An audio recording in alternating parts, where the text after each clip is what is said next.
This is how arithmetic operator can be used. Now there are shorthand operators also, so they are also supported by Python. So let me write down some shorthand operator: plus equal, then minus equal, then multiplication equal, then division equal, then floor division equal, then modulo equal, then power. Okay, so power we will not go with that. So let me write. Here we will use a1 and b1, but we will store the value of a1 into some third variable. Why? Because if we use a1, then every time a will be updated, and in next calculation we will use updated value. So every time we have to calculate the value and then represent the. Instead of that, what we will do, we will take variable x, and into x we will assign a1. Okay, now let's go with the first plus equals to operation. Okay, so print here plus equals to b1 equals results into. Okay, so here instead of b1, let's say we will take this one, and here in format we will put the value of variable. So format, here first we will display the value of a1, and a1 plus equals to b1 equals to x. Okay, so here we will write x plus equals to b1. Here we are writing this because we want same value of a1 after each operation. Okay, so if we will use a1 directly here, then every time we will get some different value, updated value. So our output will be different compared to our expected or desired output. So for maintaining consistency, we will go with this. So let's execute this statements. 3 plus 4, 3 plus equals to 4, result into 7. Okay, so here we can also write like this. Let's say a1, and here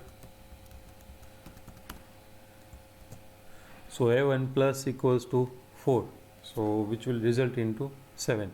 Okay, so 3 plus 4, 7, and 7 will be stored into a1. Here instead of a1 we are using x, so it will be stored into x. Clear? Now instead of addition we will go with the subtraction. Here we will write subtraction.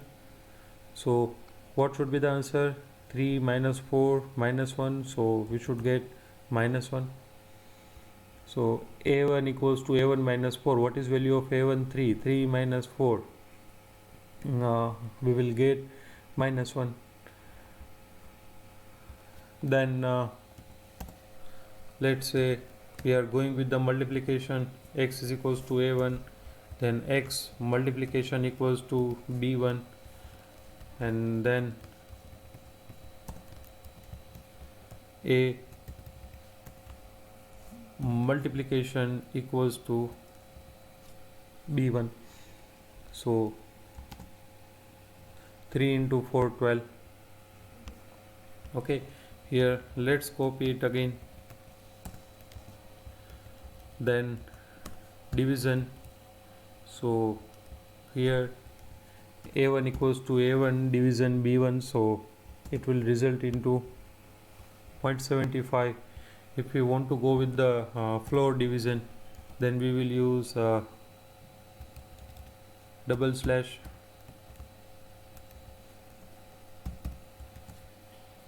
So that we will get 0.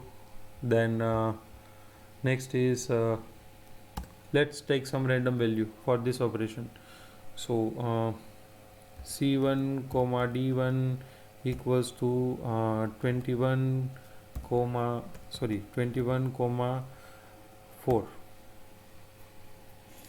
Okay, so here let us try to find the modulo.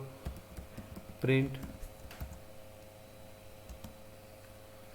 C1 modulo equals to D1 results into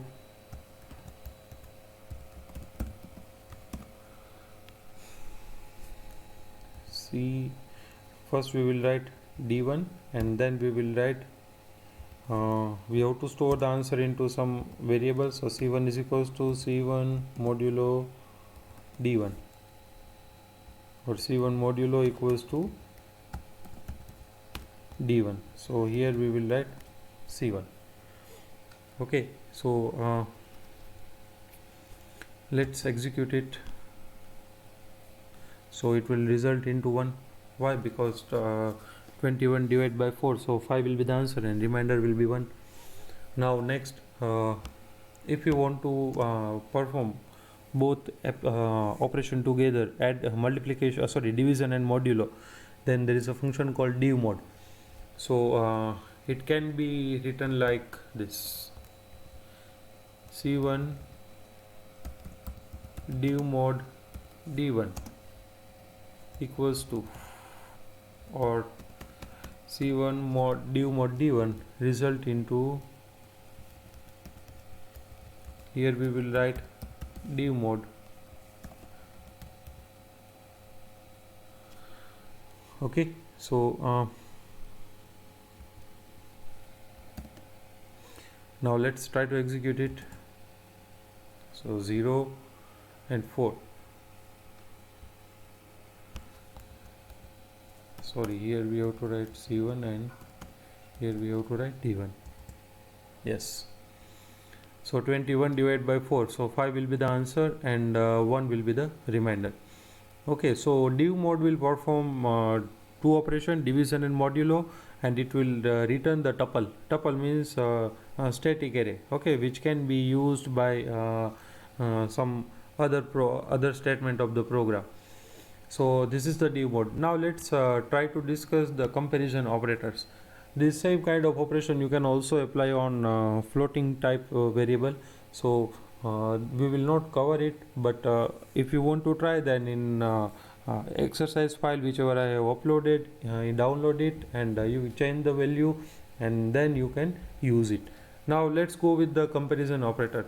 So which are the logical operator? Less than, then less than or equal, then greater than or equal, then equal for comparison, not equal, then is and is not. So these are also used to specify or to identify the object, whether two objects are same or not. So let's see one by one. So let's take variable value a3 comma b3 equals to 7 comma 8, and let's take c3 also, c3 7 comma 8 comma 9. Now whenever we will use these comparison operators, okay, or logical operators, it will return boolean value, okay, means whether the condition is true or false. So let's try to execute it. Print a3 greater than b3,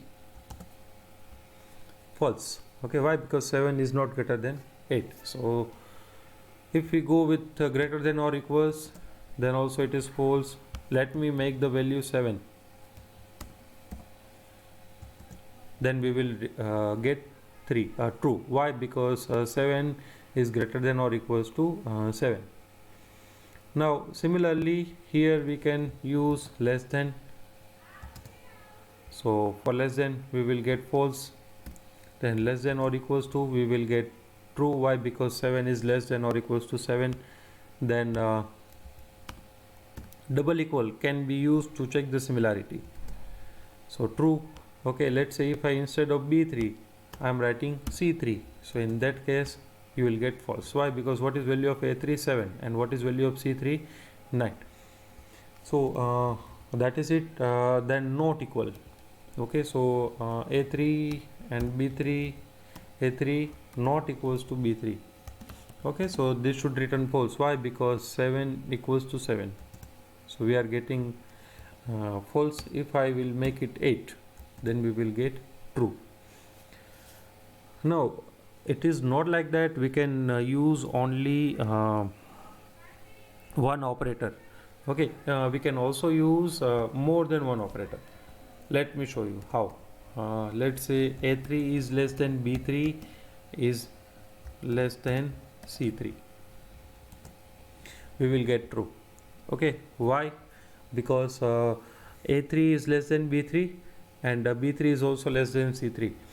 Here B3 will be evaluated one time, okay, but the result of B3 will be used for comparing with A3 and C3 both. Okay, so it will be actually divided into this kind of operation. A3 is less than B3 and B3 is less than C3. Okay, so two operations will be performed, and then whatever result is there, then AND operation will be performed, and if both are true, then we will get true as answer. If any one of them is 0, okay, or both are 0 or false, then we will get false as an answer. It is not like that we can use only less than. We can also use greater than or equals to, less than or equals to, double equals to. So let me put double equal.